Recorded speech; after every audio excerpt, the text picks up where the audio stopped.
দেখো আলিপুরের বারোবিশাতে এসেছি মণ্ডল হোটেলে। এখানকার থালির একটা ইউনিক জিনিস দেখতে পাচ্ছ, পুরো কাঁসার থালা এরা ব্যবহার করছে। আর এখানে এতগুলো আইটেম আছে, তো আমি দেখে বলছি তোমাদেরকে। এই দেখো, এটা একটা লোকাল শাক, এটা হচ্ছে মাছের ডিম আর তেলের তরকারি। এটা বোধহয় কচু শাক নাকি? কচু বাটা, এখানে মসুরির ডাল, এখানে একটা সবজি, এখানে স্যালাড, এখানে আলু ভাজা। তো আমরা আরও চিকেনও অর্ডার করেছি। তো এই দেখো থালিটা কত সুন্দর লাগছে দেখতে, থালিটা ইউনিক। কিন্তু যাই বলো, ওই শাকগুলো সব ইউনিক। ওটা কি শাক? হ্যাঁ, ঢেঁকি শাক ঢেঁকি শাক। তোমরা পাবে না, পাহাড়ি অঞ্চলে এটা এটা লোকাল লোকাল লোকাল শাক। খুব টেস্টি।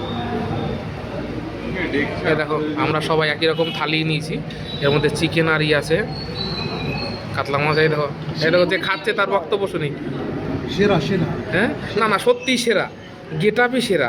এর আগের বার আমি তো 300 কিলোমিটার এসে খেয়েছি।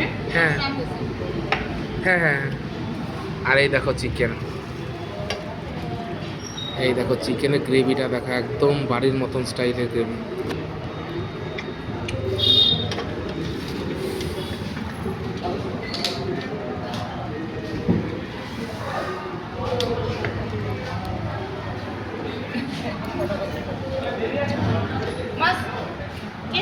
মাছ এই যে এইখানটায় মাছ দাও।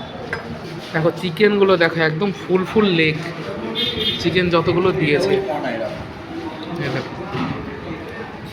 তো চলো শুরু করি। আর এই দেখো, আরেকজন যে অপেক্ষা করতে পারছে না সে। হ্যাঁ, কি বলছিলি বল এবার। 300 কিলোমিটার কি বলছিলি? মেঘালয় থেকে মানে কোথাও স্টে করে এখানে চলে এসেছি।